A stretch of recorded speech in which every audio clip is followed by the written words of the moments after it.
Darn it, that's the wrong one. There we go.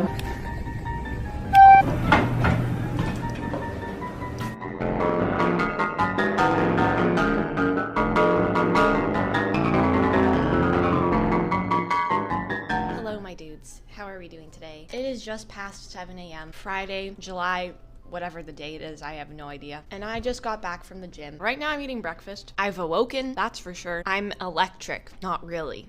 I'm running on fumes. But that's besides the point. My mom actually ended up going back to the grocery store and getting all of the ingredients of my breakfast. So I don't have to eat crappy hotel food, and I'm really happy about that. After this, I'm gonna take a shower because my hair looks like this. Anyways, let's get going. Hello everybody, how's it going, my dudes? On this fine day, I had my first ever vidcon meet and greet. I was excited. I downed my breakfast quickly, which included 2 avocado tortillas instead of 1. After that, I took a warm, wet, and moist shower and changed into my dapper outfit for the day. Now, this little yellow plaid number is from none other than Aritzia. The first time I saw it, I told myself that I would never wear it in a million years. That same night, I went to bed and had a nightmare that I was Cher Horowitz from Clueless and immediately woke up. It was 3 a.m., but I still managed to order this 2-piece and enter my credit card number correctly. Now we're here. I absolutely love it. My name is Joanna Horowitz, and I am here to do your bills incorrectly. If the Canadian Revenue Agency sues you, it's the Blazers' fault, not mine. At this point, it was already 11 a.m., and it was time to go to the convention center. Unfortunately, my ravenousness got the best of me, so I demanded that room service make me the thickest omelet ever. It arrived at my doorstep 15 minutes later, and it looked delightful. I ate it as fast as possible. Unfortunately, because of the time crunch, I wasn't really able to stop and taste the ricotta cheese, but it was there, it showed up, it gave life to the world, and it tasted good. Now, I have mixed feelings with omelets because they low-key look like fried barf. The yellow truly does not do it any favors, but they usually taste good. Anyways, once I was done with my eggy business, it was really time to go. We had been waiting for too long. I blame it on Wimbledon. I strutted my stuff down the hall and made my way to the big bad scary van that looked like some sort of transformer in automobile form, and off to VidCon we were headed. Then I jumped into this golf cart, which is strange because I don't know how, never have known, and never will know how to play golf, and went down this escalator that would take me to the first level of hell in Dante's Inferno. It was just past 12 p.m. at this point. I was waiting to meet everyone who had signed up for my meet and greet. I was excited and hungry, and they had cookies. Good. Exactly what I needed. How many did I eat? You know what? There are things you shouldn't ask under any circumstances for any reason because of anyone. Alas, it was time that I take up my post and meet the 250 odd people who signed up to meet me. Let me tell you, I had a blast. Everyone was just so sweet and awesome. It's at times like this that I truly get to see the faces of the 2.4 million people who subscribe to my channel, because as a creator, it's impossible to imagine the scope of what you've created. I mean, I can't even begin to imagine it. It's kind of like you, a third-dimensional creature, trying to imagine the 4th dimension. It just can't be done no matter how hard you try. But regardless, I had so much fun meeting you guys, and I wanted to thank everyone who took the time out of their day to meet me. After all that gymnastics was over and done with, and I had met everyone, my parents and I walked away drained but happy. We still were unaware that we could not be on the main floor as featured creators, so we unknowingly broke the rules and decided to waltz around and look at the exhibits. See, I told you we were felons. I belong in a cell. Nay, I belong in solitary confinement. I'm a danger to society, and Area 51 is scared of me, not the other way around. Hello, my dudes. So my meet and greets are over, and I'm now just chilling at the pool. I'm sizzling. Anyways, I have a couple things to say. I have a couple stories to tell you all. First of all, where are these glasses coming from? So I went thrifting with my mom, and she found these sunglasses for $4.20. She read that they were by the brand Fossil, and apparently, according to her, that's an expensive brand, so she made me buy it. So that's the only reason why I'm wearing these right now. They're kind of snazzy though, not gonna lie. Number 2, I saw Danielle Cohen's boyfriend, well,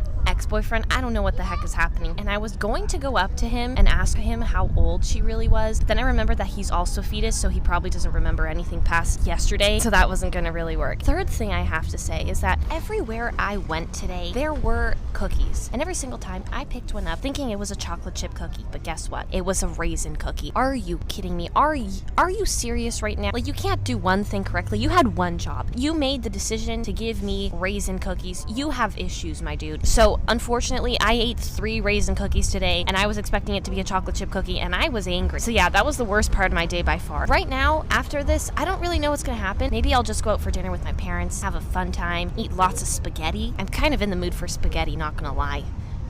I like spaghetti. But anyways, I'll see you guys in a bit. The only other thing that happened that day was that I actually got invited to make a reaction video for the Fine Bros. The video is already up on their channel, so if you want to go and watch it, go ahead and bask in all of my awkward glory. Now, I was going to film there, but I didn't want to invade their privacy, so I ended up not doing so. However, I did manage to get one singular clip. Here it is, completely uncut, completely chaotic, and completely nonsensical.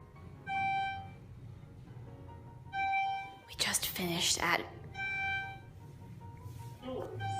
just finished with the reaction video. This door is about to open. Ew.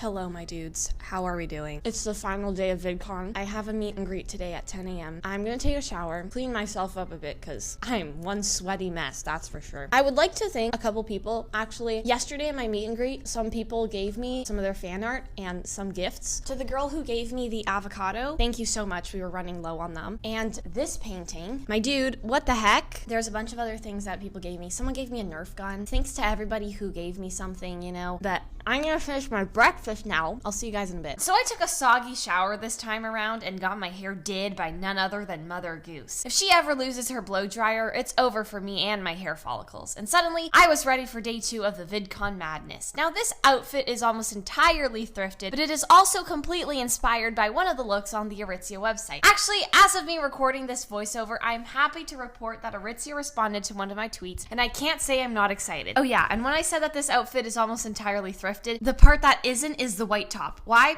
Because it's from Aritzia. Anyways, at this point, I was just left waiting for both my parents, who were slowpokes, getting ready, and then we were headed off to the convention. I was so nervous, my mind was going a solid mile per hour. I mean, I was really breaking down walls here. What were they gonna think of me? Did I smell bad? Was I a pest? A fungus among us? A bird? A plane? Billy Bob Joe? Who knew? Certainly not I. Maybe the aliens knew. I'm talking about the ones in Area 51, of course. Actually, the fact that the US Army thought that people were being serious with that meme makes me more scared for them than the people planning on attacking them on September 20th. Like, do they not know that Twitter is the breeding ground for stupidity? I swear, on September 20th, Area 51 is gonna be more heavily protected than the Mona Lisa. I'm expecting lasers, the boobiest traps ever, a snake pit, a moat, lava in at least 7 different places, a Mad Max truck for intimidation, and an anti-gravity machine for giggles. Hey, it's Area 51. Don't sit there and tell me they don't have all that stuff lying around. Anyways, at this point, my parents and I were just chilling in the green room that's not so green, awaiting the meet and greet's commencement. I was busy eating myself silly with cookies. We were the only ones in there, so I had all the cookies to myself, and I was really going insane, to say the least. Before I knew it, the meet and greet started. Absolute chaos ensued. There were another 200 people to meet,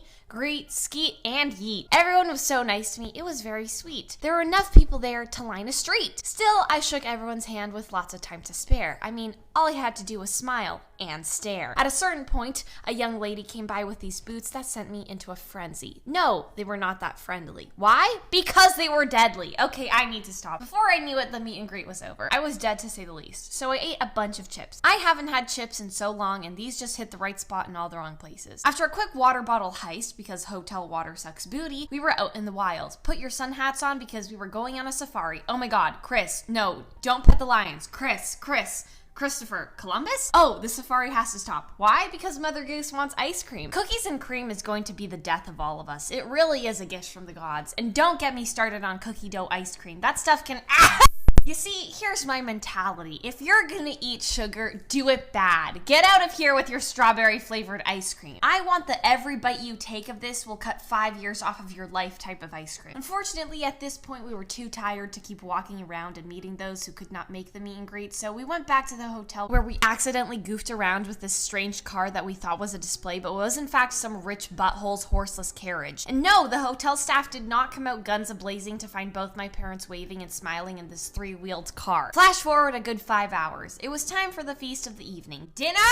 I changed into this lovely blue wrap dress from, once again, Aritzia, and met my parents who were already at the elevators waiting for me. Now, this is actually my second time visiting the wonderful city of Anaheim. My parents and I came here nearly 10 years ago because my dad had to make some big complicated speech about why French fries will kill you if you eat them every day. And we went to this exact same Italian restaurant that was possibly one of the best restaurants we'd ever eaten at. So that night on the penultimate eve in Anaheim, we decided to go to that same one 10 years later. Now, this restaurant, let me tell you, you have to come here with an empty stomach and a solid headspace because you do not come here if you're not going to eat yourself to death. We started with this mozzarella garlic bread. Need I say more? Like, I feel bad for the toilet, but I could not care less in the moment. Actually, screw the toilet. I feel bad for my intestines. The lasagna. Oh my god, how on earth did they actually make tomatoes taste good? Actually, I know why. It's the sugar, but we won't talk about that. I mean, do you even see those cheese strings? How on earth do you do that? Eating this stuff is literally a religious experience. You transcend dimensions. And when you reach the last piece, be prepared to fall into a bout of post-lasagna stress disorder. It's up to you to face the fact that you will probably never eat lasagna this good. And finally, it's time for the pinnacle of this carb fest, the birthday sundae. 12 brownies with 6 scoops of vanilla ice cream. This stuff should not exist on any planet, but some insane person in the kitchen decided to make this, and honestly, I'm not even complaining. This is too crazy. This thing has its own gravitational pull. It bends space-time and literally emits energy. At some point, it will shrink to its Schwarzschild radius, collapse into itself, and form a black hole. Mark my words, idiot. Anyways, after that food attack, we dragged ourselves out of the restaurant and made our way home, where we packed our bags and flew home the next day. That was the end of my trip to Anaheim. On a real note though, my dudes, I just wanted to say thanks for all your support because it is because of you guys that I even got to go to VidCon, so thanks again. Now for the announcement you've all been waiting for. Now, it's been quite a while since I released merch, so it is with great pleasure that I unveil to you the Joanna Cedia box. I've been working on this for so long, and I'm so excited to finally have it out in the open. In here, I put all the little trinkets that you guys have been asking for over the past couple months. First of all, the pink sunnies. It's a classic. I've had these since I was a little fetus, so you can now join in on the fun. The beanie. This beanie will keep your noggin warm on the coldest of days, especially if you live in the Arctic, like I do. The mini microphone keychain. Now, I don't own a castle yet, but when I do purchase one, my keys will go on this. Next, the kazoo. What more do I have to say? If you want to make a cover of any song, this is my instrument of choice. This little pin with my glasses on it. I'm sorry, but they are not actually functional glasses. Don't put them on your eyes because you will bump into your own feet. And finally, we have this little pig. Now, most of you might be wondering what the hell this is, so let me tell you. In my profile picture, there is one wonderful little piggy there. I wanted you guys to have one too. You can eat breakfast with him, play chess with him, storm Area 51 alongside him. It's honestly up to you. Let's move on to the launch itself. Now, the part about this launch that I'm the most excited for is the fact that all the money I make will be donated to a charity. I wanted to give this money to others who needed it more than I do, so it will all be donated to a charity here in Toronto called Pathways to Education. They focus on ending poverty through keeping kids in school and not dropping out, which is something I really support. It would be really cool if we could get about 1,000 boxes sold to really get a sizable donation going, so that will be the goal for this campaign. The Kickstarter campaign ends on Sunday, July 28th, so if you're interested in supporting, please make sure to do so by then. There will be a link to the store in the description box below, but please, if you don't have the funds, don't feel pressured to purchase this. Your subscription is more than enough support for me, so I will be grateful either way. Other than that, I love you so much. I hope you have a wonderful evening, and I'll see you in the next one. Toodles!